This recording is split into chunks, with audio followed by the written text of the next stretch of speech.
Are we live? Hold up, is it Thursday already? Bob Iger, what are you doing? Bob Iger, calm down. Calm down. He just got extended as the CEO? What is going on at Disney? What's up, guys? It's Mike, a guy who loves Star Wars. We're going to talk about all of it. Bob Iger, his extension to his contract that we thought was going to be over at the end of next year, and, of course, what he's doing with Star Wars and even Marvel and other IPs that Disney owns. It's kind of crazy, okay? He is slowed down the production of Star Wars content, meaning they're going to make less shows in the future rather than more. Now, I've always been an advocate for quality over quantity. If you have one or even two shows a year, or projects a year, one could be a movie, one could be a show, and they are of the utmost quality, I would way rather that than just a bunch of crap.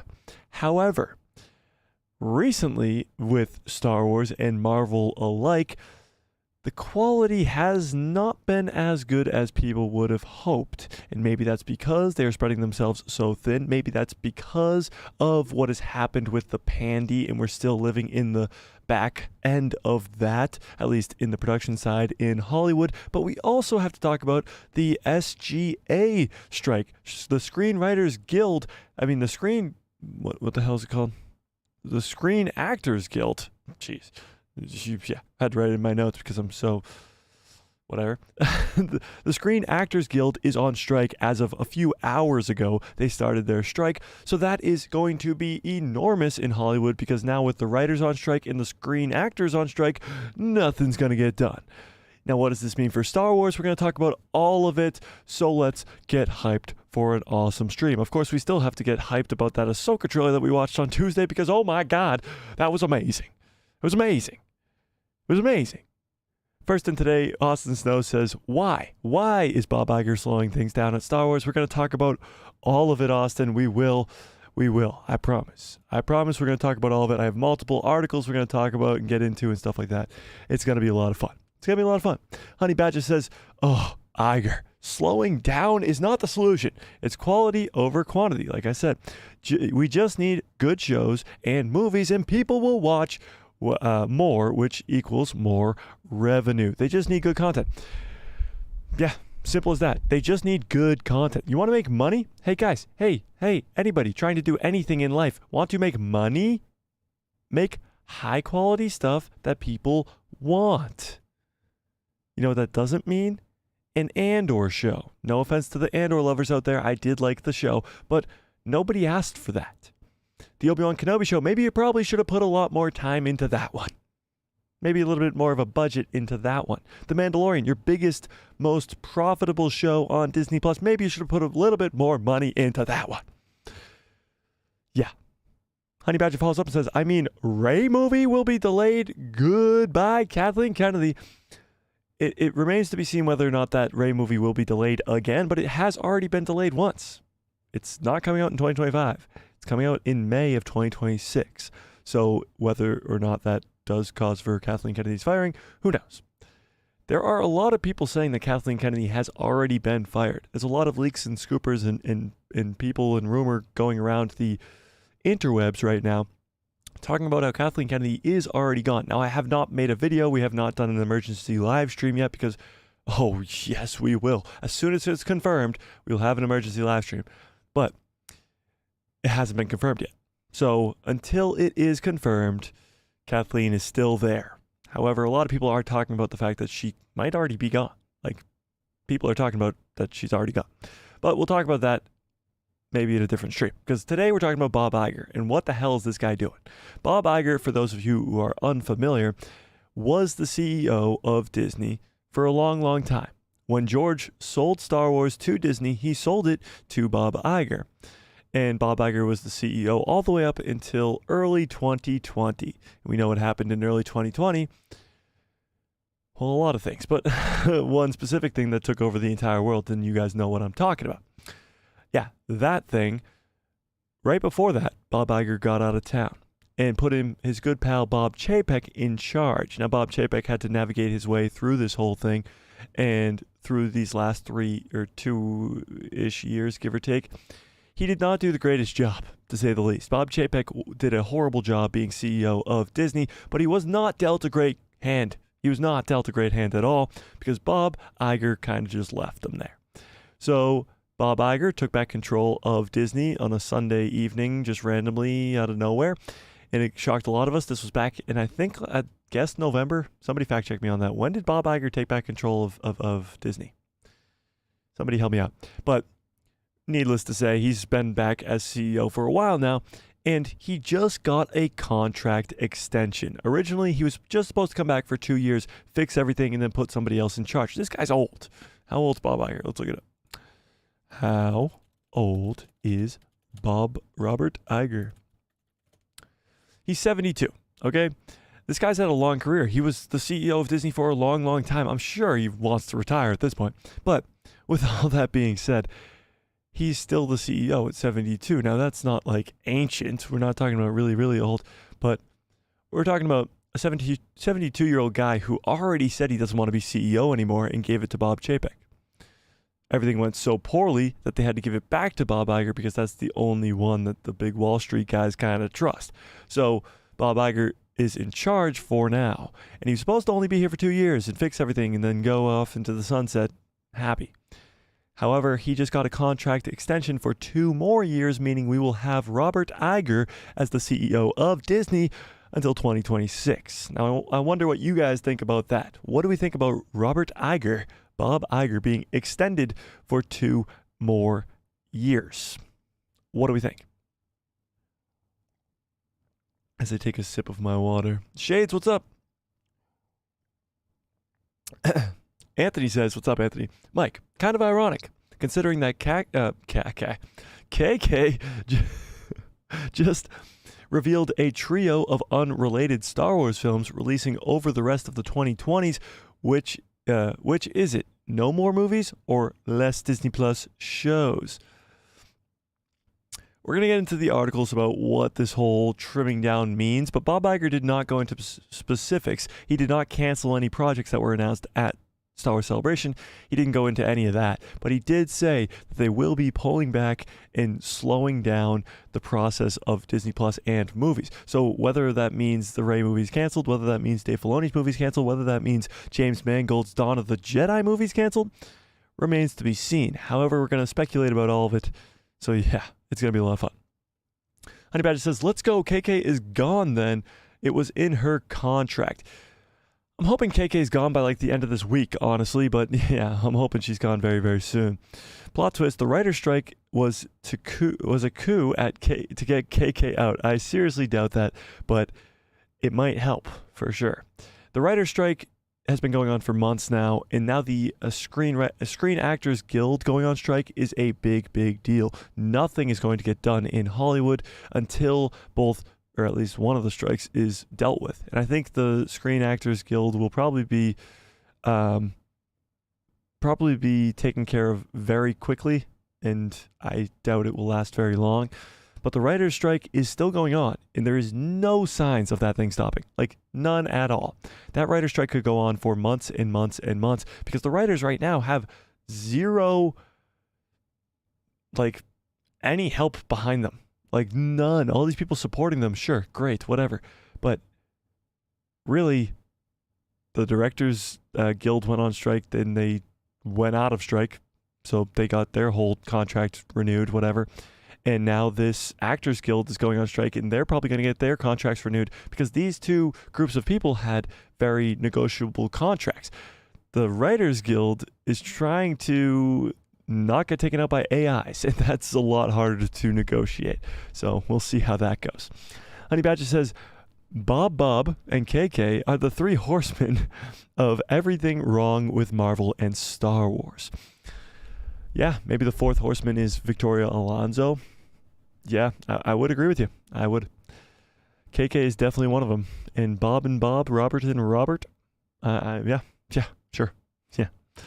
The 4 horsemen of the downfall of Star Wars and Marvel.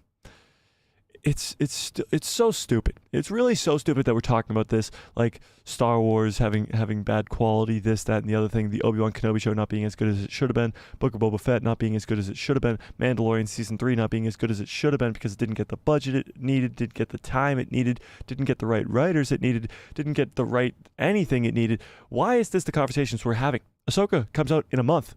It's going to be fantastic. Dave Filoni's getting a movie because of it. Like, there are amazing things churning over at Disney and at Lucasfilm and in the Star Wars galaxy in general. Why does it always have to be negative? Why? Robert, why? Get rid of Kathleen. That's a positive. The Ahsoka trailer just came out a few days ago. Positive. Just keep building on that. There's no need for this negative press. First of all, if you're going to say we're going to slow down the progress or the production of Star Wars and Marvel content, maybe you should start off with, we are trying to help these two companies by making the quality of the content better and just talk about how it helps the fans. That's all that matters. You're a publicly traded company. Talk about how it helps your shareholders, the people who actually invest in you to make this great content that we want to enjoy. Maybe talk about them and not how your company is so stupid and it's everybody else's fault except for yourself. All right, let's get into these articles so you guys kind of know what I'm talking about here. Anthony says, I think the writer's strike will end up being a happy coincidence, allowing for higher-up management to rethink their previous decisions. November 2022 was when Chapek was removed. Yeah, so November of 2022. Was when Chapek was removed and Iger was put back in. I thought it was November. I just didn't want to be wrong, and I don't know why because I don't really care. Okay, let's get into this article first. This one, wait, what the heck? Don't you just love it when this stuff happens? Hello there. General Shades. All right, let's do it. Bum bum. Perfect. Right there. Boom. Got it. Wait, nope. Boom. Got it. All right. Star Wars to release fewer movies and TV shows, confirms executive or CEO Bob Iger. Disney's CEO Bob Iger confirms that fewer Star Wars movies and series will be produced in the future. At Star Wars Celebration, there was several updates to the Star Wars timeline, including 3 upcoming films, the first theatrical releases since 2019. So 4 years since the last Star Wars movie came out, and at least 2 more until the next one does. Iger played a pivotal role in Star Wars going under the Disney umbrella when the company bought Lucasfilm in 2012 from George Lucas himself. Iger returned to the House of Mouse in November of 2022 after a 2-year run by former CEO Bob Chapek. Now, Bob Chapek, again, like I said earlier, was dealt a really bad hand, but what he did with that hand was atrocious. He was really bad at being CEO, and now we're dealing with the outcome of that. Originally, Iger was set to return until at least 2025, but now his contract has been extended until the end of 2026. The ultimate goal is to find a proper predecessor for one of the Earth's biggest media and entertainment companies. Now, I think it's a lot similar to president of Lucasfilm, where not many people want that job. Nobody really wants Kathleen Kennedy's job because you have to deal with the backlash of the sequel hate and all this other hate in the fandom of the people that just yell louder than everybody else, because the hatred in the Star Wars fandom, I still argue to this day, is the minority in the Star Wars fandom. The majority of the Star Wars fandom is positive. The minority just yells louder. As Star Wars and other series across the board on Disney Plus ramp up under Chapek, the company was losing over $1 billion on the streamer. So Disney Plus was losing $1 billion when Bob Chapek was around. So we have to make some cuts, don't we? Star Wars to make fewer projects. Here we go. There's Kathleen Kennedy herself. That's a really old picture. During a recent interview with Squawkbox, what a great name, Disney CEO Bob Iger. Should we get Bob Iger on the show? Should I call him right now? I got his number, guys. Let's call him up. Should we call him up? Robert? Let's do it. Stay tuned for my interview with Robert Iger. All right.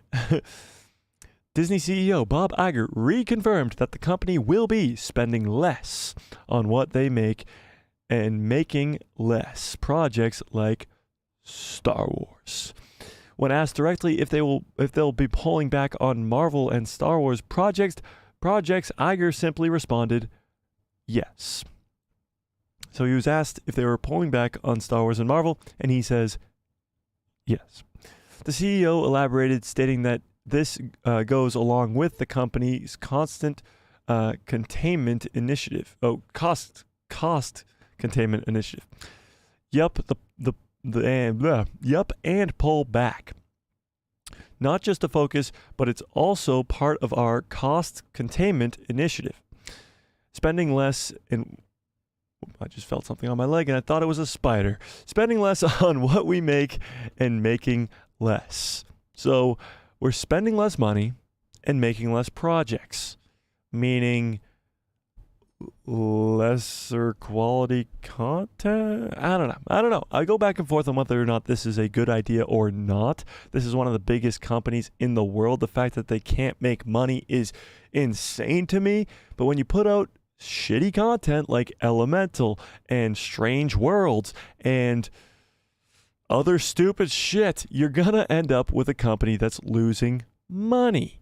Maybe you should have went with the two things that made you money in Marvel and Star Wars and kept them as a constant reminder that this is how it's done, and not just given 11 Marvel projects every year that are of a bad quality instead of the 2 movies that you got a year that were of the highest quality and must-watch movies. But I go on. What does this mean for the future of Star Wars? So the message is mixed from Lucasfilm and Disney. 3 upcoming Star Wars films have recently been announced that will release in 2026 and 2027. That was like a few months ago. 3 movies. The respective films will focus on the First Jedi, Return of Rey Skywalker, Rey Palpatine. I don't even know what to call her. I'm calling her Rey, okay? Well, should we come up with the common, what do we think? What should we call Rey when we're referring to her? Just Rey? Rey Palpatine? Rey clone of a clone of a clone of a clone of a clone? Or Rey wannabe Skywalker? Rey should have been Kenobi? Rey nobody? What do we think? Rey what? Rey what?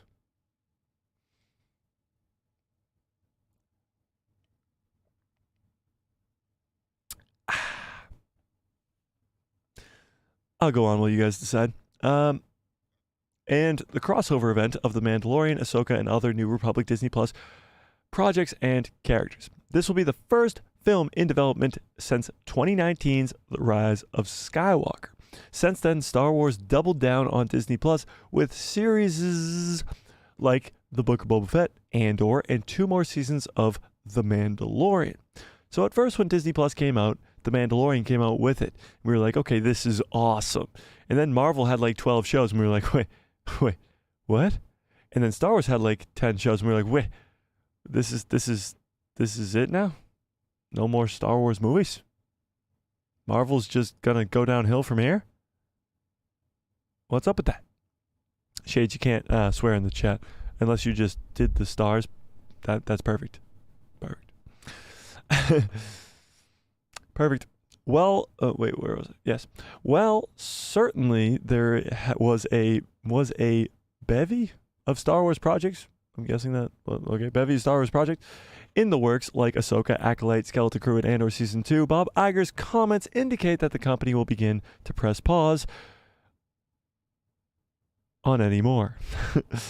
Ahsoka and Skeleton Crew are set to release this year on Disney Plus. So what does this mean for projects like The Acolyte, or Andor Season 2, or The Mandalorian Season 4? Now, The Acolyte has already been filmed. I'm guessing it's still going to come out around the same time period. Maybe it'll be delayed later into 2024. But what about Andor? Andor's also filming, probably going to come out in 2024. But what if those are the only 2 shows that we get next year? Maybe Tales of the Jedi Season 2, and maybe The Bad Batch. What if we only get 3 actual Star Wars projects next year? And then the following year is just The Mandalorian Season 4. What if they dwindle it down so that the Lando show that hasn't been talked about for 4 years, it gets canceled? So that maybe James Mangold's movie gets canceled. Maybe the Rey movie gets canceled. What happens if we go down to one Star Wars project a year? What is the plan here? To stop making content? You know, that makes you make money, right? What do we think? Is this a good idea to slow down on making Star Wars content? To slow down on your biggest IP? To slow down on the thing that makes you the most money? And I don't mean to be rhyming like this, but I just can't stop rhyming like this. This rhymes with this. Look it up. I'm not lying.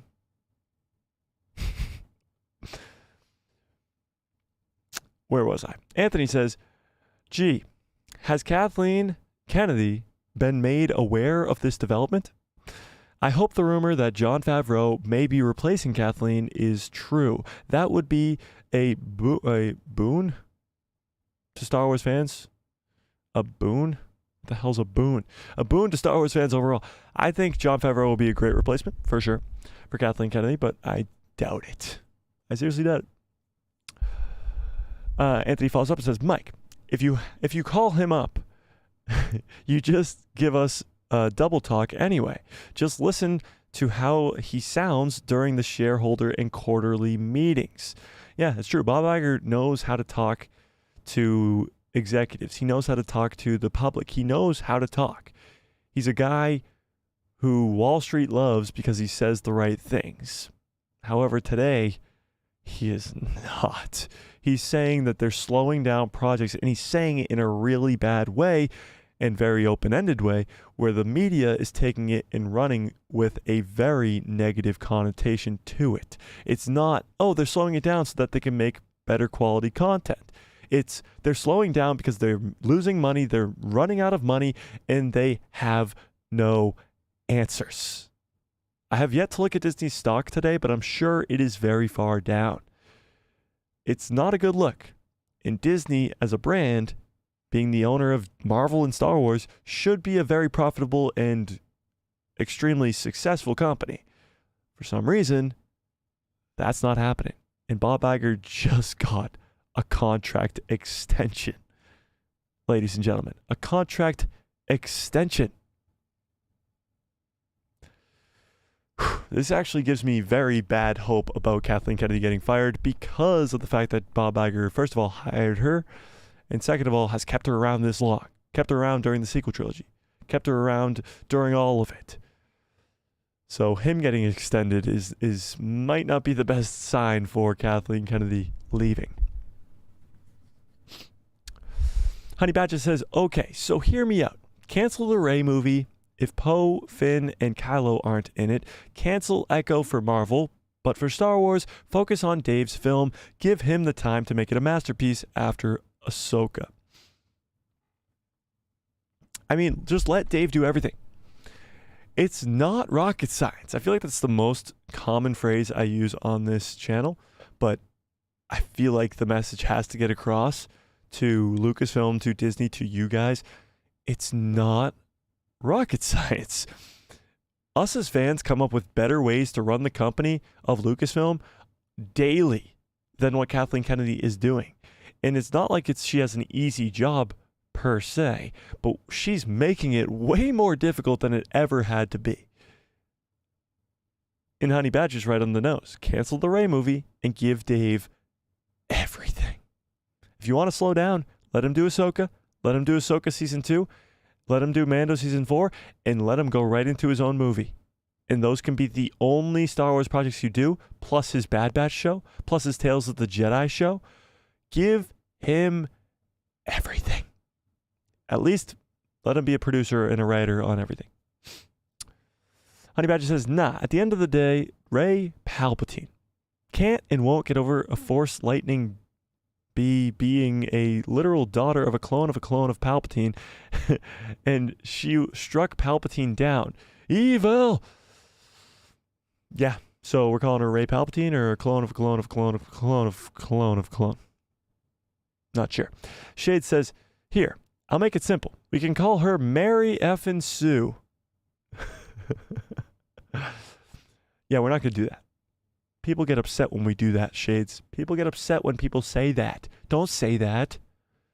See, I covered my own ass there. See what I did there? See what I did there? The channel has really taken stride over these last few months. I've really begun to just come into my own and not care as much as to what I say, or not really not care. I know what I'm saying, and I think well about what I'm saying, but I care less about what you guys think about what I'm saying. I'm giving it to you real. We're keeping it real. I feel like you guys want to hear that more anyway. If I'm just spitballing saying stupid stuff to you guys, why would you even watch? It's not entertaining. It's not a different of opinion. Cancel and Snore Season 2. You heard it here first. Honey Badger, start the petition.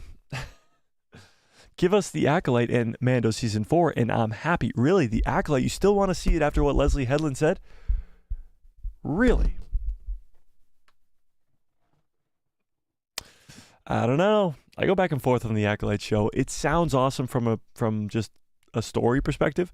The High Republic era sounds awesome with the new Jedi.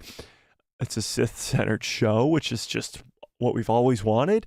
And for some reason, Disney always gives us what we always wanted. An Obi-Wan Kenobi show with Vader and Ewan back. But we're going to add Reva. And we're going to make it wicked long and the writing stupid. We're going to give you a Sith-centered show, but Leslie Headland is going to be the showrunner, and she's going to crap on George Lucas in the prequel trilogy. It's like, hey, look at this awesome thing. We're going to destroy it now. You want this cool thing too? We're going to destroy it now. Luke Skywalker, destroy it now. I don't know. I don't know. It's stupid. It is stupid. Swagger Like Us says, I find it hilarious that some channels on YouTube who say Star Wars is dead via the Last Jedi of 2017 today are still making them. I thought Star Wars was dead already. Ridiculous. Yeah, people still claim that Star Wars is dead because of The Last Jedi. Isn't that ironic? The Last Jedi was 6 years ago. Get over it. Find a new conversation piece. We're still here. We're still Star Wars fans. We're still very excited for the Ahsoka show.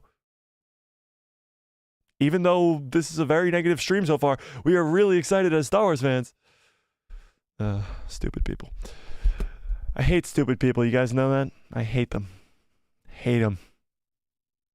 Hate them. This is also partially because I'm very, very tired. Yeah. Same thing on Tuesday. I'm running on very little sleep. So I'm just a little bit crazy today. Shade says, my bad. Let's switch galaxies to Battlestar Galactica real quick. We can call her Mary Fracking Sue. I don't know Battlestar Galactica at all, but cool. Anthony says, Mike, all I know is this. There is no way that Lucasfilm Ltd. Could let the new Jedi Order be the next Star Wars film to release. That would be a near guaranteed no sale. But Anthony, it is the next movie. That will be the next movie. It sounds so stupid. Like, did they look at they saw what happened with the sequel trilogy. They were like, oh, we made a lot of money, but the last one got a 50 on Rotten Tomatoes or something like that. The fans hated it. Like, we divided the fandom completely. But let's make another one. What should we do next? Let's make another one. Bring back Rey. Yes, bring back Rey. Everybody loved her. Oh my God, how stupid are they? Jesus Christ. Mike, have you heard the current rumor that Iger intends to stay with Disney until 2031? Don't even joke about that, Anthony. Don't even. I haven't heard the rumor, and I don't want to hear the rumor. 2031? That would make him 80. 80 years old. By that time, he will have secured the sale of Disney to Apple. He's currently devaluing the stock price. Like, is he doing this on purpose? Is he trying to sell to Apple? Is that the goal here? Is that what we're doing here? It sounds idiotic when you think about it. Everything he's done seems to have made them lose money. I don't know. Honey Badger says, Dave and John with a sprinkle of Bryce Dallas Howard is what Star Wars needs. Give Dave all the control. Let John work as his second, and bring in Bryce Dallas Howard to spread her Star Wars knowledge around fellow writers and directors. Yeah, there's plenty of great directors and writers that work around Star Wars, but they all work around The Mandalorian. They all work around John and Dave, because John and Dave want to create a great story and a great show. So they get the best writers they know, they get the best directors they know. I was about to say it's not rocket science, but I hate repeating myself. You guys know what it is. Shade says, proud of you for not caring. That diplomatic immunity thing is overrated.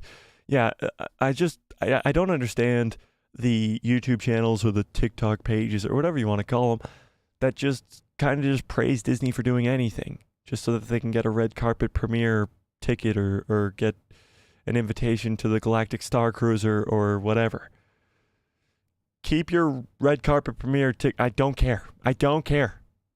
Just give me good content, and until you do, I'm going to crap all over your stupid ass company that's flopping around like stupid people. Yeah. Sargaliga says, Mike, you made an awesome point highlighting how these naysayers against Star Wars are in the minority. I would even say half of them are just bots. For instance, most so-called backlashes on social media are just bots. Now, I don't know how many of them are bots per se. I don't know if any of them are bots, really. I don't know what a bot is. I just don't. But with that being said, yes, they're definitely the minority. They just yell louder than everybody else. These naysayers of Star Wars, they are just yelling louder than everybody else. There are people who love everything that Star Wars creates, and Star Wars can do no wrong, and that's good on them. I'm glad for them. They live a happy life. Then there's people who say everything's terrible, Star Wars is dead, just crap on people's souls in comment sections for no reason at all, just because they liked this certain project. It's a war zone out there, but it is the minority of people that are just yelling louder than the majority of people who are normal, sane people. And I know I don't seem like a normal, sane person after this last 32 minutes of me going off on Disney and Bob Iger, but I promise you, I'm a normal and sane human being, I promise.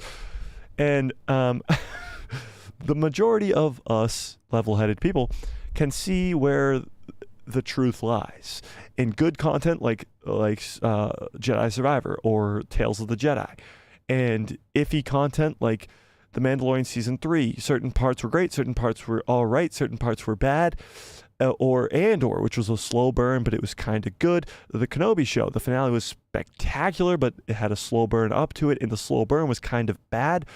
Then you have the Book of Boba Fett. It had 2 great episodes, had one of the best episodes of all time. We can dissect this. We can dilute it. We can actually see what's good, what's bad, what's ugly, and what's all in between. We're not just saying everything's great or everything's terrible. There is actually people who can see what's actually going on here. So yeah. Those people, the naysayers, the crapper honors, those are the people who are in the minority of the Star Wars fandom. For sure. Hashtag cancel and snore too. I think you're going to make a lot of people upset with that, Honey Badger. You're going to make a lot of people upset with that. I'm actually looking forward to Andor Season 2 a lot more than I was Season 1, just because I think they're going to go a lot harder in Andor Season 2 with kind of connective tissue type stuff, like Saw Gerrera is probably going to be involved more. Mon Mothma involved more in the main story with Andor. Andor being on what the hell's the name of it? I couldn't even think of it on Tuesday. What the hell's wrong with me? the rebel base in episode 4. Why is this the most difficult thing to remember ever? It was on Tuesday too, and one of you even reminded me, and I can't remember still. What the hell? I feel like my brain is broken. Okay, whatever. The rebel base in episode 4, you guys know what I'm talking about with the pyramids. You know what I'm talking about, okay? Yavin 4! Ha! I beat you all to it. Yavin 4! I did it. Yavin 4 will be in Andor Season 2, that's confirmed. They were filming Naboo scenes for Andor Season 2, which is awesome. Yeah, so I look forward to Andor Season 2 just for what's to come, you know? Anthony says, here's the kicker to your choices to run Star Wars. Kathleen Kennedy has nothing to do with their 3 hires. Iger wants Favreau, and Filoni. Iger wants Favreau. Iger wants Favreau. Favreau and Filoni want Bryce Dallas Howard, and Lucas hired Filoni. You lost me there. Honey Badger says, yes, I want a Sith-centric show. I want to explore more of the dark side. Leslie, but if it somehow is good, I'll love it. Yeah, no, if The Acolyte is good, I don't care what Leslie Headland says. Keep it to herself, but honestly, I don't care. Just make a good content show and keep whatever you want to say about anything ever to yourself. And just make a good show, especially if you're going to be the first person to touch the High Republic in live action, and you're going to be the first person to go before the prequel trilogy in live action, and it's going to be the first ever Sith-centered show. Honey Badger follows up and says, if we sell to Apple, we are screwed for life. Yeah, Apple, I think, is a bad idea. Now, Apple, you could argue, is like obviously a big company. I'm sure most of you have iPhones. I'm sure most of you have Macs. I'm sure most of you have AirPods, Apple AirPods. I'm sure most of you have a bunch of Apple products. They are a monopoly for sure. However, I think if they owned Star Wars, it would not be good. I think it doesn't matter who owns Star Wars, really. It's the creatives that are in charge of it. Kathleen Kennedy is in charge of it right now, and we are in a bad spot. However, you still get good content because Dave Filoni's in charge of certain shows, and Jon Favreau's in charge of certain shows. So, well, yeah. I don't think selling to Apple would be the end of the world, but it would not be a good decision, I don't think. Shade says, Darth Revan is probably my favorite Sith. I'd love a show about him. It would honestly be an achievement if Disney messed up his character. Yeah. I definitely want to go to the Old Republic, for sure, Shades. I do. The Old Republic sounds amazing to me. I think we will be going to the Old Republic now that Bob Iger's saying we're slowing down stuff. Maybe it's not for a while. But I do think the Old Republic is coming. And of course, whether it's the Old Republic, there's Darth Revan, and there's no going around that, for sure. Swagger Like Us says, when the Ahsoka trailer dropped, 99% of comments were positive. Then I see a very small minority saying it's woke because it's Ahsoka, Hera, and Sabine are all women. How? Kanan died, Ezra's lost, Thrawn's lost. Yeah, no, obviously that's just a stupid argument. But yeah, like you said in the first half of that, Ahsoka trailer drops in almost all of Twitter, all of Instagram, all of YouTube. Comment sections are all positive. The Star Wars fandom for the last couple of days was so great to be a part of. Everybody was hyped up about the trailer. Everybody was getting hyped for Ahsoka. Everybody was hyped up for Star Wars, and that's where we want to stay as Star Wars fans. But like I said on Tuesday's stream, if you guys were here, and I'm sure you remember, Disney loves to do this. Disney does this all the fucking time. They give you good news, and then shortly after, they give you bad news. It's like they're trying to butter you up with the good news. The Ahsoka trailer comes out. Bob Iger says we're slowing everything down. Star Wars Celebration happens. We get the fucking Indiana Jones movie. That's not the same week, obviously, but they do it a lot. I can't think off the top of my head of another scenario, but it does happen very often where they butter us up. They give us a trailer. They give us some good news right before they give us some bad news. So although the last 2 days have been really exciting and hyped up because of this Ahsoka trailer, we get the bad news.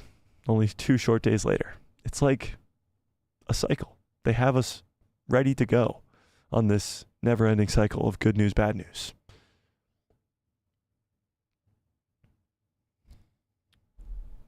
Dun dun. Okay. Where was I? I'm here for the Andorians. Still haven't watched season 1. I'd take a Revan show over Ann Snore Fight Me. Well, I'd definitely take a Reva show. You're saying Reva show. No, I'd take Andor over a Reva show. I'd take Andor over a Reva show for sure. Yeah, not even close. Please, no more Reva. Yeah, no. No more Reva, please. Here's the thing, though. Reva's going to show up at some point. Do you guys understand that? Reva is coming back. Now, you're probably like, Mike, no way. They heard us. They're never going to bring back Reva. It's happening. They kept her alive at the end of the Obi-Wan Kenobi show. You can't leave a character that knows who Anakin is, that Anakin is Vader. You can't leave a character like that alive and not explain where she ends up. You just can't do that, especially since the last time we saw her was on the Lars homestead on Tatooine. Yikes. Yikes. More Reva. Here we come. Honey Badger says, okay, I have an important question when you transition to the Ahsoka show. All right, just remind me when we do that. Speaking of Apple, I agree. It's a terrible move for the franchise. Yeah, I completely agree. Apple would not be the best owners. Worse than Disney, I think. Worse than Disney, which to some of you is probably impossible. But, yeah, there's a lot worse than Disney out there. Yeah, definitely. Anthony says, exactly. The series is going to feature Captain Teva, Anakin, Captain Rex, Zeb, Hondo, Thrawn, Balin, Ezra, all males. How is this a feminist thing? Somehow they have blurred vision. Well, yeah, like you just said, they have blurred vision. They just see what they want to see. When people want to get upset about Star Wars, they're going to see things that upset them about Star Wars and not see other things. Like you said, Anakin's going to be in this show, but they can't tell us that because it's a surprise. Captain Rex is going to be in the show. They can't tell us that because they want it to be a surprise. Zeb is most likely going to be in the show. They can't tell us that because they want it to be a surprise. Thrawn and Ezra were in the trailers. Balin was in the trailer. Yeah, all these people are going to be in this show. However, they don't want to see that. They want something to complain about. So the fact that 3 of the characters that are in the trailer are girls, that's enough for them to latch onto, which is sad. Really. Good cups follow orders. Exactly. Swagger says, I know. I even see Knights of Melvin saying it is woke. They obviously didn't watch Star Wars Rebels. They just monetize negativity. Sad. It is sad. Honestly, if I wanted to make money off of Star Wars, yeah, it's probably the easiest way. Just crap on it all day long. Sure. Why not? But then my life is miserable and I'm just talking badly about Star Wars all the time. Like, that's not a fun life to live. You want to enjoy the content that's being made, not just crap on it for no reason or for money reasons. That's even worse. I can see Ahsoka season 1 without some reunion of the Ghost Crew, a partial reunion. Oh, I can't see season 1 without some reunion of the Ghost Crew. Yeah, well, I'm sure you're going to. As soon as they find Ezra, it's kind of going to be like that family back together type thing. And maybe you'll get like a group hug of Hera, Sabine, Zeb, Ezra. You probably get a cool, like, witty line from Ezra to Zeb or Zeb to Ezra. That'll be awesome. That'll be awesome. Anthony says, God, no. That useless chick cannot come back. Oh, he's talking about Reva. I was so confused there for a second. There is no Reva. She never existed. In fact, 70% of the incidents in Obi-Wan Kenobi never happened. That's how I sleep at night. Whatever lets you sleep at night, Anthony, but she's coming back. I know. Honey Badger says, Rosario spoiled Anakin's appearance via Force Ghost. Saw it on TikTok today. Unfortunately, she's the Disney version of Tom Holland. I don't think so. I think Rosario Dawson is actually doing this on purpose. Rosario Dawson is the one who's an extreme superfan and an extreme professional. She knows what she's doing. She's been in Hollywood for years now. She knows how to keep a secret. She's been in Marvel. She's been in Star Wars now. And she's been in countless other projects where she's had to keep secrets. This is not her first rodeo. She kept the secret of being Ahsoka. So it is not her coming out to say that that Anakin's going to be in the show. It's her teasing that Anakin's going to be in it to get fans already hyped for it. It's already been confirmed that Anakin's going to be in this show by Lucasfilm themselves. So the fact that they're trying to keep it hush-hush is just a waste of time, but it's also to get people excited for the show. So like I says, I can't wait to see the Lothwolves that are rumored. Yeah, that's true. So there are rumored scenes of Ahsoka riding across the plains on Lothal. If you guys are Rebels fans, you know what I'm talking about. On a Lothwolf. And most likely going to be the Lothwolf that Kanan Jarrus's body kind of turned into after he died. The Doom Lothwolf. So we're going to see Lothwolves in live action, which is going to be awesome. The Purgle in the trailer looks sweet. The fact that they're flying around the tentacles of it is so cool. It's awesome. It's awesome. It is awesome. Also, if that Doom Wolf is back. Yeah, exactly. I agree. She's engaging the audience. Sorry. She is engaging the audience. She's very good at what she does. Also, I think Tom is the same way. I think it's a smart tactic to pull a bigger audience. Tom Holland, I think, is very smart and is very good at doing that, but I also think he has slipped up many, many times before. Yeah. But now I feel like they're just playing off the fact that he has done that before, so now they use him to leak stuff out. Yeah. Yeah, I think it's all just, playing stuff up. Shade says, she was fantastic in Daredevil. Oh, absolutely. Daredevil on Netflix is such an underrated show. It's so good, and Rosario was good in it too. And her character could have been easily forgettable. Yeah, true. Anthony says, let's be honest, if Anakin didn't appear, fans would have lost it. This was a reveal to keep the positive energy going. That guarantees more eyeballs on the miniseries. Lothwolves? Yeah, Lothwolves for sure. But yeah, no, they want eyes on this show. So they're going to start talking about really, really cool stuff the closer and closer we get to it. So yeah, we're going to cover all of it. So yeah, if you guys aren't subscribed, do that. I hate saying stuff like that. It's just so cringy and weird.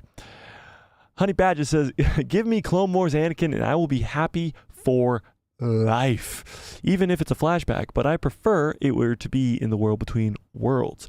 You're going to get plenty of World Between Worlds in this show, I believe, and plenty of Anakin.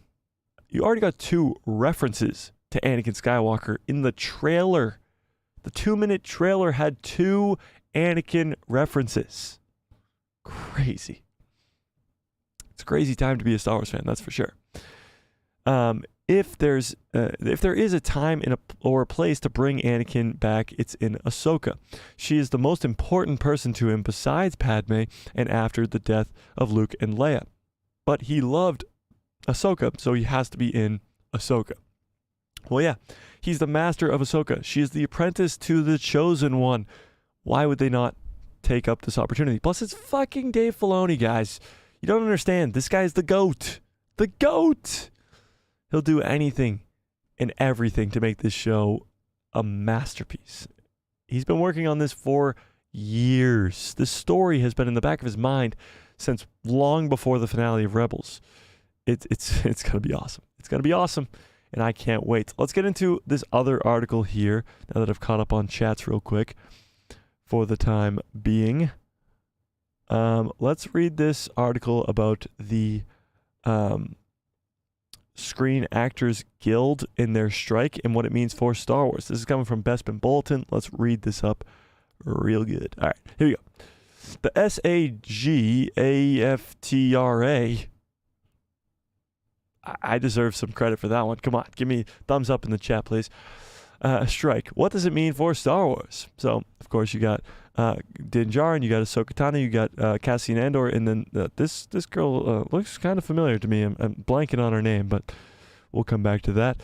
Last night, the contract between SAGAFTRA, SAG-AFTRA, in the Hollywood studios came to an end at 11:59 p.m. Pacific time, and the new deal failed to be struck. Following that, SAGAFTRA and its members are now officially on strike and hitting the picket lines tomorrow. So what does this mean for Star Wars? Hey, if Bespin Bolton's watching, and I know you are, take this paragraph out. It's annoying, and I hate it. Or at least put it at the end. Like, come on, second paragraph. You have these highlighted things in there, and it gets me excited. But it's just your Patreon, and I don't care. SAGAFTRA, or Screen Actors Guild, American Federation of Television and Radio Artists, easy for you to say, which represent 160,000 actors, have voted unanimously to strike amid failed talks with Hollywood studios, being represented by the AMPTP. Members of the... All right, I'm just going to call it SAG for short because this is just getting outrageous.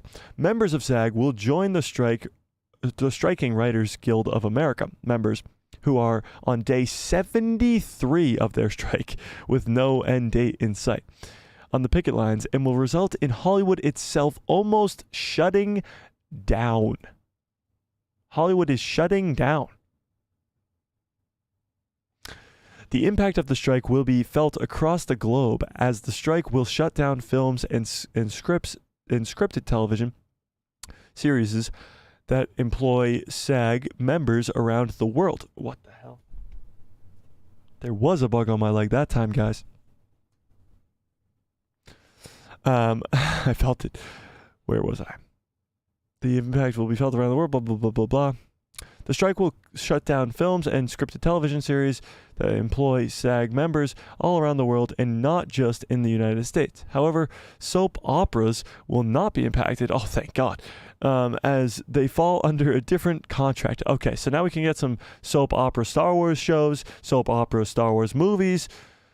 Thank God. Okay, finally, what we've all been waiting for. SAG's contract expired on June 30th. Expired on June 30th, but the union and Hollywood studios came to an agreement to extend the contract till July 12th. Weird. 12 days. As negotiations were taking place. Yesterday, as the extension grew closer and expiring, the AMPTP brought in the federal mediator in the last-ditch effort to avoid a strike.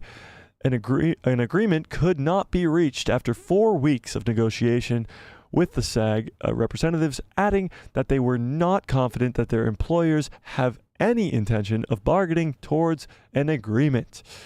The AMPTP, who negotiated on behalf of various Hollywood studios, including Disney, said that they were deeply disappointed that SAG decided to walk away from the negotiations, and that the group offered historic pay and residual increases and groundbreaking AI proposals that project actors' digital likeness and other gains to actors. So let's break that down real quick, this sentence right here. So they were disappointed because they walked away from this. Historic pay residuals increases, historic pays and residual increases, and groundbreaking AI proposal and protect actors' digital likenesses.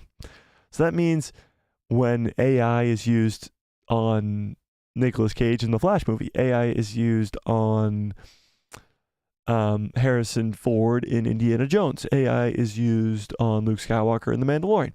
These people, these actors, will have, of course, get paid for that. They will, of course, their likeness being created by AI will be profitable for them. And although they did get all of this in this new supposed deal that these Hollywood studios were offering, the SAG, the Screen Actors Guild, denied. So the proposal included that 76 increase in high budget SVOD foreign residuals. A lot of this is just nonsense to me. So if you guys are like, what is he saying? We're going to break it all down. Don't worry. We're just going to skip all these just random number stuff, and we'll just get to the good stuff, okay? Some of the biggest sticking points for the SAG members is the use of artificial intelligence, base pay safeguards, streaming service residuals, and pay for self-tape auditions. The rapid growth in streaming services and the output has provided an increased amount of performing opportunities. But over time, series have become shorter. Breaks in between seasons have become longer, which is kind of sad. It used to be like every fall would be the new season of this show. But now it's like every 3 years will be the new season of this show. But moving on, where was I? Blah, blah, blah, blah, blah. And though budgets for television series have increased, it is not reflecting in money being earned by the performers. With the residual payments they will receive from streaming and studios being considered inadequate. Jeez, easy for me to say.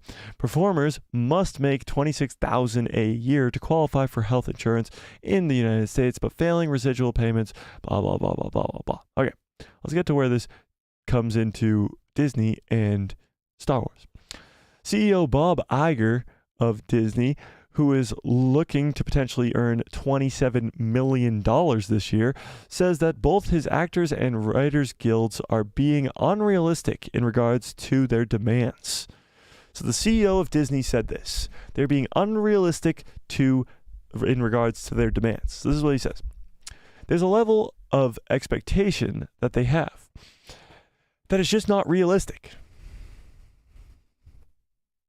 Okay, Bob, calm down. And they are adding to a set of challenges that this business is already facing that is, quite frankly, very disruptive. So let's break down what Bob Iger just said. He's saying what they want is stupid and unrealistic. What they're just adding to challenges. Bob Iger has to deal with Disney. He has to deal with the fact that Disney Plus is not profitable. He has to deal with the fact that he's losing money left and right. He has to deal with the fact that Disney is plummeting. And now these strikes are just adding to his issues. He can't make content anymore if he has no writers and he has no actors. Simple as that. No writers, no actors, no product. So Bob Iger's kind of mad. But he probably should not be saying stuff like this because he's trying to negotiate with these people and he's trying to save face with the fans. He's trying to save face with the public. And the CEO of Disney is coming out and saying stuff like this. Iger's recently extended contract at Disney could see him earning an annual bonuses of up to 5 times more than before. So $27 million times 5. Yikes. So this brings us, maybe you should take some of your paycheck, Bob, and give it to the Screenwriters Guild or the Screen Actors Guild, I should say. So this brings us to the question: what does this strike mean for our beloved Star Wars franchise? Members of SAG must immediately stop working on films or TV sets and cannot continue until the agreement has been reached between the union and the Hollywood studios. Boom. That is it. Period. End of sentence. Actors who are working on a project, on TV, on movie, whatever it is, must stop. Now, the Rey movie has not gone into production, so that won't stop. But other Disney Plus shows for Star Wars that are in production, whether it be Acolyte, if they're still filming, which I don't think they are, but whether it be, because I think it's in post-production, but I could be wrong, and or whether that's still filming or not, The Mandalorian Season 4 is going to get pushed back like a motherfucker. whether people are doing voice work for The Bad Batch Season 3, voice work for Tales of the Jedi Season 2, all that has to stop. Full stop, end of sentence, done. Until an agreement has been made. Now, the writer's strike has no end in sight. This SAG strike might be a little bit shorter. However, we'll see about that. But until it's over, boom, full stop, Hollywood's at a complete standstill. Complete standstill. Until further notice. This means that if a TV series or a film is currently in the midst of shooting, these actors represented by the union must halt work. Currently, there is only one Star Wars project filming, and that is Andor Season 2. There you go. Andor Season 2 is still filming, which has been shooting since November and is aiming to wrap up sometime in August. Many actors are part of SAG, must immediately stop work and will likely lead into delays in production or production being stopped until an agreement has between the union and studios has been reached, meaning Andor Season 2, boom, paused. Now, we don't know if Bad Batch is getting voice still. We don't know if Tales of the Jedi is still getting voice. We don't know if other projects are still in the works. The only one we know for sure that is filming right now is Andor Season 2, and that has been halted for now. However, one production unrelated to Star Wars that is filming in the United Kingdom, just like Andor Season 2, is the second season of House of the Dragon. Now, House of the Dragon, if you guys are unfamiliar, is the prequel to Game of Thrones. It's on HBO. It's their big hit show. Season 1 was a big hit. Season 2 is, of course, hotly anticipated. However, that's going to have to stop as well. So, yeah. That's no good. So let's go see if he says anything else about Star Wars. In short, the SAG strike, in addition to the writer's strike, will significantly impact each and every live-action Star Wars project currently in development, and those that have already wrapped and are gearing up for release, and those who have already wrapped and are gearing up for release. Currently, future Star Wars projects, such as The Mandalorian Season 4 and untitled untitled Daisy Ridley-led Star Wars film, are in various forms of development, but development and production cannot progress due to the writer's strike. The impact of both writer's strike and SAG are ongoing, blah, blah, blah, blah, blah, blah, blah, blah. Patreon, bloop, blah, bloop, blah, blah, blah. What do we think? That was a lot. That was a lot of information. But what do we think? Everything is at a standstill. Mando Season 4. Nope. Rey movie. Nope. Andor Season 2. Nope. None of it is doing anything. Now Bob Iger saying we're going to have to slow things down. Now everything is going wrong. What do we think? Let's see. Where was I? Honey Badger says 2 references could hint at 2 or 3 appearances of Anakin. A flashback, World Between Worlds, a Force Ghost. I would say 3 different versions of Anakin. Clone Wars, Mustafar, and Force Ghost. I'm down for that, for sure. He follows up and says, but my one important question is, if Sabine is Force sensitive and is calling Ahsoka master, why would Ahsoka train her and not Sir Mandalorian Din Grogu? Sabine has attachments too, so won't that retcon what she told Mando in Season 2 when she was talking to him about Anakin? Well, maybe that conversation happened after she already abandoned Sabine for the same reason. If at some point she trained Sabine, that means at some point she stopped training Sabine. Now, we don't know why, but what if... Actually, I don't know. That wouldn't make sense. I was going to say, what if it's because she found out that Anakin turned into Darth Vader, but she already knew that beforehand? What if she saw something like Luke Skywalker? What if she saw Sabine going down a dark path if they continued their training, so she stopped the training? Something went on there that made her stop the training. And that something happened before The Mandalorian Season 2, which is the same reason she could not train Grogu. That's at least my best guess. That's my best guess. Sagalaka says, judging from the trailer, Ahsoka's production looks more cinematic. Watching Mando Season 3, Boba, and Kenobi, it felt more like the sound stage or the volume for the duration. That's true. Ahsoka looks very big in scope. It looks like it's going to be very, very good. And it looks like it's going to be like high quality. Unlike things we've gotten in recent past. Swagaleka says, I agree. I want the Clone Wars Anakin scene. Watching the Kenobi series, it felt like it was missing an opportunity to give us, that they didn't give the fandom that gift. Yeah, Obi-Wan and Anakin in Clone Wars. People don't talk about that enough. Anakin, sure, he'll show up in the Ahsoka show, but if it's on Mustafar, Obi-Wan is there. Padme is there. People forget that Ahsoka is the apprentice of Anakin, sure, but also very good friends with Padme and very close with Master Obi-Wan. So why wouldn't Obi-Wan Kenobi be in this show too? If Hayden Christensen's back to play more Vader or more Anakin, Ewan McGregor wants to play more Obi-Wan too. Put him in his Clone Wars outfit. Give us all three of them, Obi-Wan, Anakin, and Ahsoka, in their iconic Clone Wars outfits in live action. Imagine that. Whew, that would be awesome.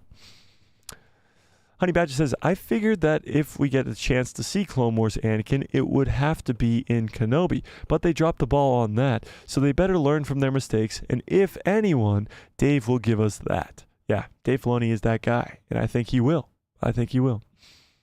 Swagger says, I would love a Luke cameo in Ahsoka. Where they both take Grogu somewhere mythical and test him, like Yoda and Luke on Dagobah in the caves. I don't think Grogu would be involved in that scene, but I would love to see Ahsoka meeting Luke for the first time, because then you would get to see Ahsoka explain to him that she was the apprentice to his dad. And then you get that conversation, and that would be awesome. Because she says, of course, so much like your father, meaning they've already had that conversation before. That'd be awesome. Regarding the Luke cameo in Ahsoka, we also see how she met him, and Luke telling Ahsoka he went back to the light. Oh yeah, Luke telling him that he ended up going back to the light before he died. That would be great, too. Yeah. Speaking of the writer's strike, that means 2025 will be a slow year for Star Wars content. 2024 seems promising. Yeah, 2024 seems like it has a lot already done. You have Acolyte, which is already done, wrapped filming. You have, hopefully, the Bad Batch Season 3 is already done. You have Tales of the Jedi. But it looks like Andor Season 2, which was supposed to be done for next year, has halted production. So we'll see if that ever gets done.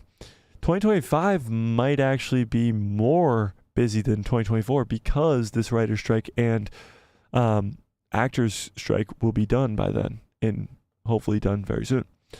Honey Badger says, right? I said it a while back that Padme would be in the show if we get a Elseworld type duel of the Fates with Ahsoka instead of Obi-Wan. But I think we will see flashbacks of Obi and Ahsoka. That'd be awesome, since they haven't interacted a lot. True. Maybe if Ahsoka stayed, Obi-Wan could have sent her to Mustafar with Padme instead of him, because he knows that she could get through to him better than he could. Ahsoka leaving led to Anakin's fall. That is very true. People neglect that a lot. Ahsoka leaving the Jedi Order was a lot of what made Anakin turn to the dark side. Anakin doesn't trust the Jedi for many different reasons. But the fact that his apprentice that he trained to be the same way as him didn't trust the Jedi so much so that she left the Order, that played a big toll in Anakin's fall to the dark side. It really did. You're right on the money there, Honey Badger, for sure. But to put that into perspective as well, if Ahsoka didn't leave the Order, then I don't think Anakin would have fell to the dark side. I don't think that would have happened. and I don't think the whole Mustafar thing would have ever happened. But that's just me. That's a whole argument for another time. That's a whole argument for another time. All right, I do have one more article to get into before we get too far out of here, but let me read this chat real quick. Anakin lost his mom because he was taken by the Jedi. Ahsoka left because the Jedi, and Anakin lost again. And Anakin lost again. And then the thought of losing Padme drove him off the edge. Very true. If Ahsoka stayed, everything could have played out very differently. Agreed. All right, let's read this last article real quick, and then I'm going to have to get on out of here. The Mandalorian crossover movie, 4 Star Wars actors react to their potential roles. So this has not Pedro Pascal. I don't know why he's in this picture right here. He's not involved in this, but it is Katie Sackhoff, it is Rosario Dawson, it is Carl Weathers, and it is Natasha Liu Bordizzo, who plays Sabine Wren. So let's read this real quick. At least 4 Star Wars actors recently commented on their possible involvements in Dave Filoni's big Mandoverse crossover movie. The highly anticipated project was first announced at Star Wars Celebration earlier this year, bringing together the story being told on Disney Plus series like The Mandalorian. Sadly, no further details were given, besides its focus on the brewing conflict between the New Republic and the remnant of the Empire. This also means that fans do not know who they should expect to appear in this massive event film, though it seems like actors themselves are on the same boat. So, Star Wars actors speak on the Mandoverse movie. So Rosario Dawson said this: if there's anyone who is a surefire attendee of Dave Filoni's big Mandoverse movie, aside from the Mandalorian himself, it's Rosario Dawson's Ahsoka. Though she successfully managed to keep any information she might have about it on the down low, in an interview with Games Radar, the actress claimed that it's been a marvel working with Dave Filoni. Here's what she says: I really marvel at Dave's journey. I'm so happy for him and proud of him. I've loved him as a fan, and now having had the chance to be on set with him daily and work with him and pick his brain, and him being my own personal encyclopedia for everything Star Wars and beyond, it's just been a marvel. Rosario Dawson reiterated how it would be awesome to continue working with Filoni any chance she could get. And she hopes that the filmmaker continues to bring Ahsoka along. And we know Dave Filoni. If we know Dave Filoni, we know one thing. He's going to bring Ahsoka Tano along. He brought her through the Clone Wars, he brought her through Rebels, brought her through The Mandalorian now, and now, of course, will bring her into her own show, and, of course, into the movie as well. So what does Natasha Liu Bordizzo have to say? Howdy Badger, look. It's your wife. Fans will be able to see Natasha Liu Bordizzo suit up as Sabine Wren for the first time in just over a month when Ahsoka starts up. But when will she appear after that? How big of a role she seems to have alongside Rosario Dawson's Ahsoka in the upcoming show, it seems like the logical step to keep her in the spotlight for Filoni's theatrical outing. Again, speaking with Games Radar, she says this: when I heard they were doing a movie at Star Wars Celebration in London in April, I was like, maybe one day I'll find out whether I'm a part of that. This is one of those times when I can so happily tell you I have no idea what's going on with that. I'm happy not to, because that way I wouldn't have to lie to you. Now, we know actors are really good liars. We don't really know if they're lying, Rosario or Natasha here. But as of right now, it seems like Dave Filoni's movie is in very early development, and I doubt he has told either actress if they're involved. Carl Weathers, on the other hand, is kind of behind the scenes. He directed an episode of The Mandalorian Season 3. He has helped produce episodes. Maybe he has some insight. Carl Weathers, who plays Greef Karga in The Mandalorian, briefly talked about the possibility of joining Dave Filoni's crossover in an interview with The Wrap. Sounds delicious. The actor plainly stated that he'd rather not bother Filoni instead of waiting to see him if he eventually asks him naturally. I'm not going to bother Filoni with all of that. It's simple. Who wants to be rejected? I don't want to ask for rejection, but better to not be in it and just roll with that than to, may I have some more, please, sir? So he's, of course, saying he doesn't want to ask because he doesn't want to get the bad news that he won't be in the movie. However, I do think Grief Karga will be in the movie. Won't be a big role, I'm sure. Might just be like a side character, but I do think he'll have some involvement. Now, Katie Sackhoff, we saw step into a big role in the 3rd season of The Mandalorian. She's the leader of the Mandalorians while Din and Grogu go off and do their own adventure. So she'll be the leader of the Mandalorians. Now, when Thrawn shows up with this whole army, who's going to fight against it if the New Republic aren't going to listen to reason? The Mandalorians. Now, we saw that there weren't many of them, but there are a lot of Mandalorians, and they fought against the Jedi at times. Mandalorians are warriors, so a lot of Mandalorians could help. So Bo-Katan would be involved, big time. But here's what she has to say. When Bo-Katan, blah, blah, blah, blah, blah, blah, blah. So Katie Sackhoff hasn't said much about the idea, but along with Carl Withers in the above interview with The Wrap, she noted that Lucasfilm knows how much we all want to be a part of it. If my phone rings, great. If not, they know how much we all want to be a part of it. Pretty simple. Everybody's keeping it hush-hush. Now, I open it up to you guys. Who do we think of the Mandalorian characters will be involved or won't be involved? Who will and who won't be involved in Dave Filoni's movie? It's a Mandoverse movie, combination of all these characters. Who'll be left out? Who'll be brought in? What do we think? What do we think?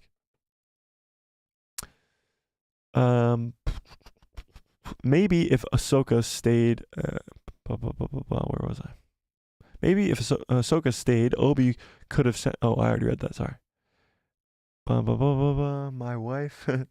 Long hair, short hair, helmet, doesn't matter. She's gorgeous. Blaster, nah, but Saber, man, I'll be watching Ahsoka the second it drops. Hashtag 3 a.m. drop time has nothing on Sabine. That's an all-time great chat right there, Honey Badger. All-time great. I can't wait for the watch parties for this show. Oh my goodness, those watch parties are going to be epic. That first night, 2 episodes, hopefully like 50 minutes each. We'll be up till 5 in the morning, just vibing. Probably delusionally tired.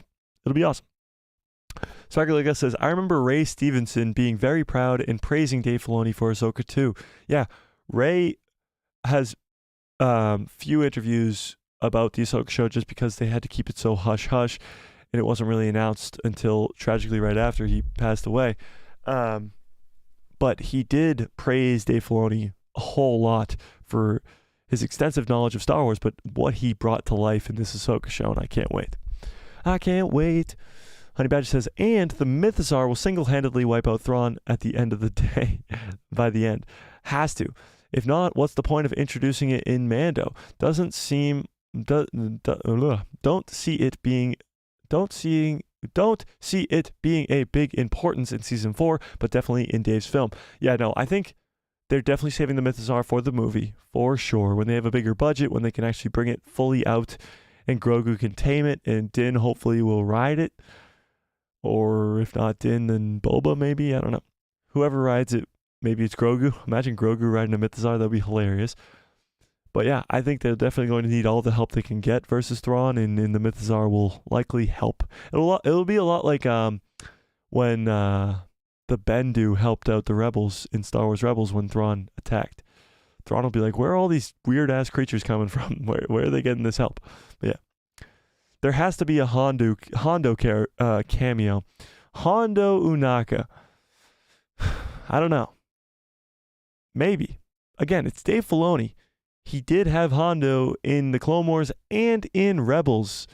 If there's anybody to bring Hondo Unaka into live action, it's Dave Filoni. And it would likely be in the Ahsoka show. I don't know. It'll be tough. But it would be a cool little cameo. That's for sure. Honey Badger says, Boba, Sabine, and the Ghost Crew, Ahsoka, Luke, Leia, Lando, Chewie, Mando, Sir Mandalorian, Din Grogu, and the Mando army. I have faith will all show up. Wow, that's a lot. So you're talking about Luke, Leia, Han, Lando, Chewie, which alone would be insane. They would all have to be de-aged or recast. Wild. Then, of course, Mando makes sense. Sabine, Boba, Ahsoka, the Ghost Crew makes sense. That's a lot of characters to involve in a 2-hour movie. I'm not saying it can't be possible. We've seen Avengers Endgame. We've seen Avengers Infinity War.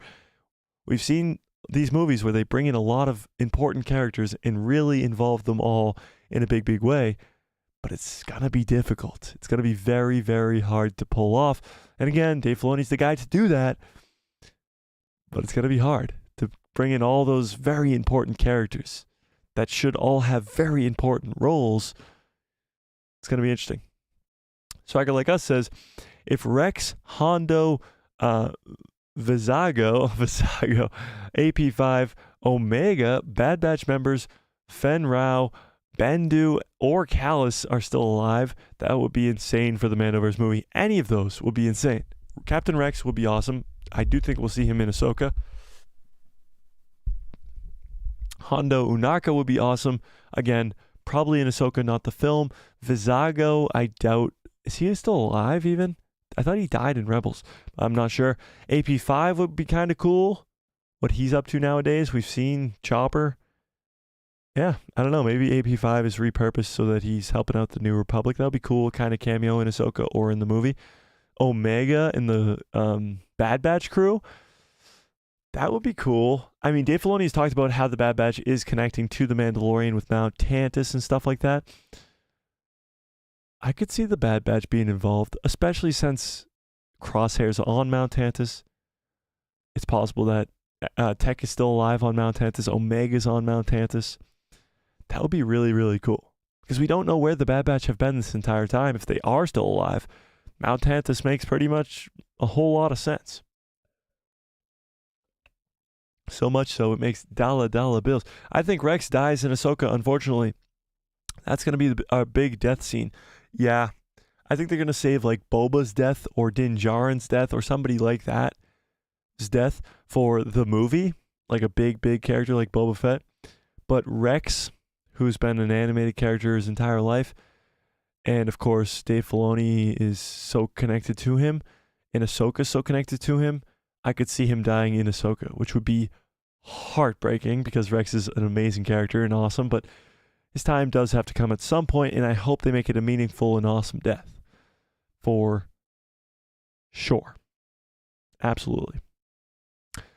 Anything else? Anything else we want to cover today? I think that's all we wanted to talk about. Bob Iger being stupid. Anything else going on the tweeters right here? Tamara Morrison says he plans to meet with Lucasfilm soon and make sure Disney doesn't put Boba Fett on the shelf.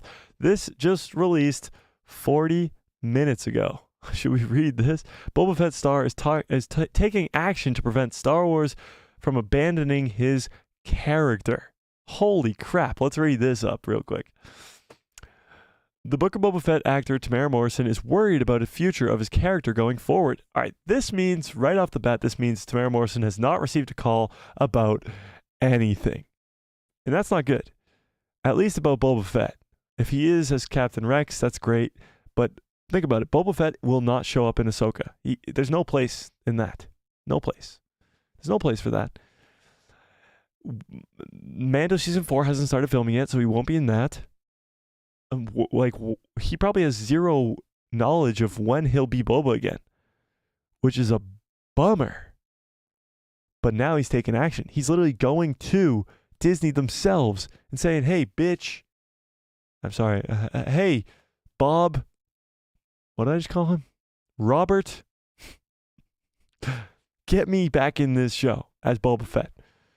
Let's see what happens.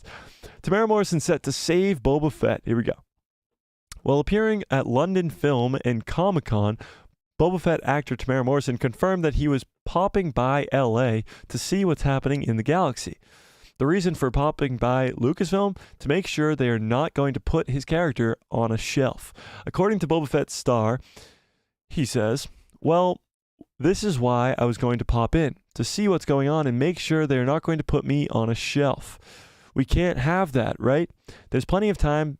There's plenty of time to be put on a shelf, right? Wait, what? Oh, okay. I think he's just kind of joking with fans at Star Wars Celebration, Comic-Con. I think he's joking a little bit, but he is sending a message to Lucasfilm, to Disney. He knew this was going to get out there, that he doesn't want to be put on a shelf. He wants to play Boba more, and he wants to be involved.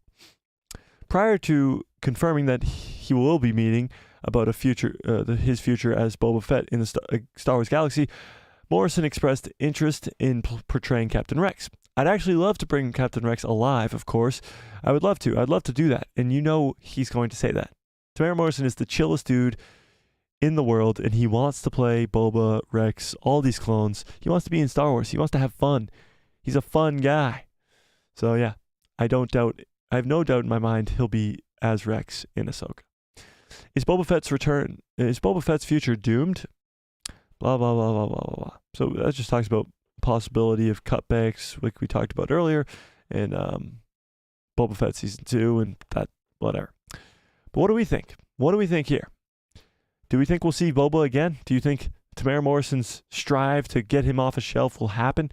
Boba Fett Season 2, or even in The Mandalorian Season 4, or even in Dave Filoni's movie? I have no doubt in my mind that Dave Filoni is planning on bringing Boba into his movie. No doubt. So I don't think Tamara Morrison has anything to be worried about, but I do think, as of right now, nobody's told him anything about coming back. Honey Badger says, hey, Mike, when you're super famous, can we make a Guy Who Loves Marvel side channel to be like, I don't know what that says. There's a bunch of stars there. Who steals your content anyway?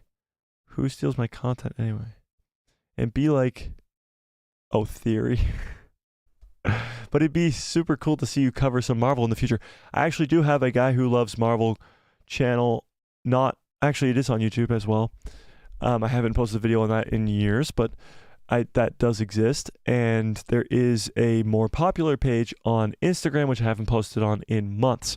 So that does actually exist, but I have focused 100% on the Star Wars channel for now and forever. Or at least until I want to do the Marvel channel. Now, I've pretty much, why the channel has been so successful over these last 6 months is because I've fully put my full focus into this channel and not wasted my time with other side projects, So, yeah. So there is a Guy Who Loves Marvel channel. It just doesn't get posted on or anything like that. Let's go, Tem, get him.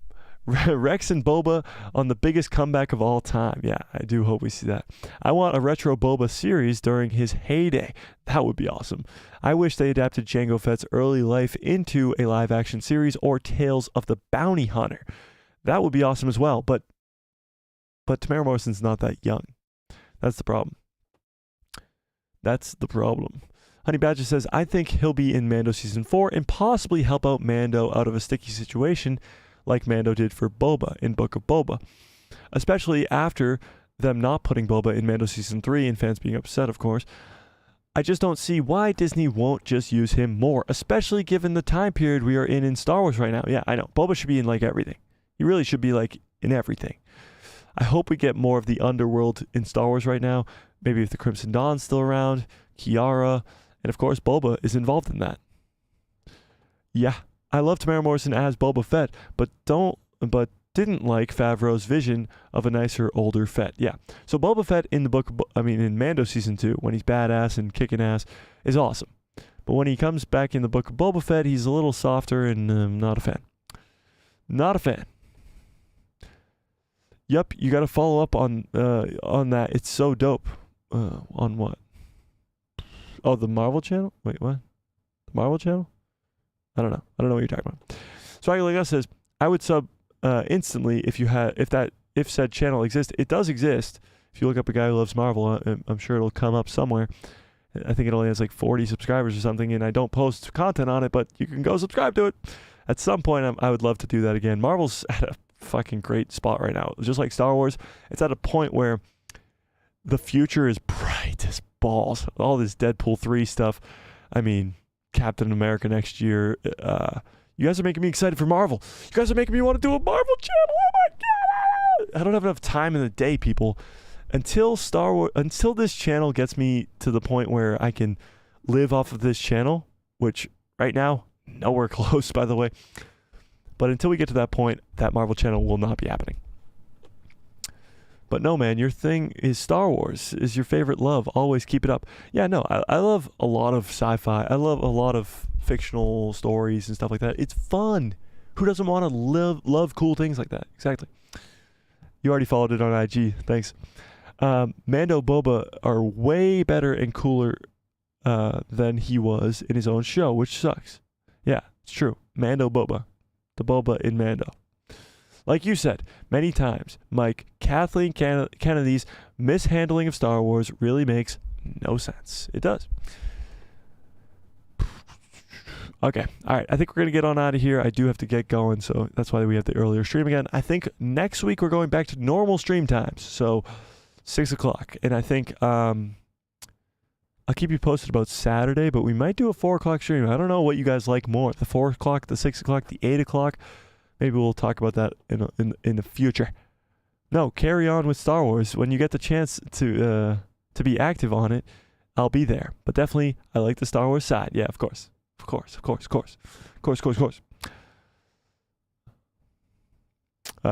Watch you more than anything Marvel right now anyway. Yeah, exactly. I think Feige's done. MCU should have took a 7-year hiatus and begin with the X-Men. They might kind of be doing something like that just without the 7-year hiatus, you know? Yeah. All right, I'm going to get on out of here. You guys are the absolute best. Thank you for sticking around. Smash a like on the video. Hit subscribe. Hit that bell so you get notified every time I post a video. And my pretty face will show up in the recommended feed of yours. And as always, may the Force be with you. Always. Found the button. First try today. What a great show. What a great stream. You guys are the absolute best for sticking around. Smash that gosh darn like button. Have a great rest of your evening. Have a great rest of your lives. And good night, everybody. Yeah.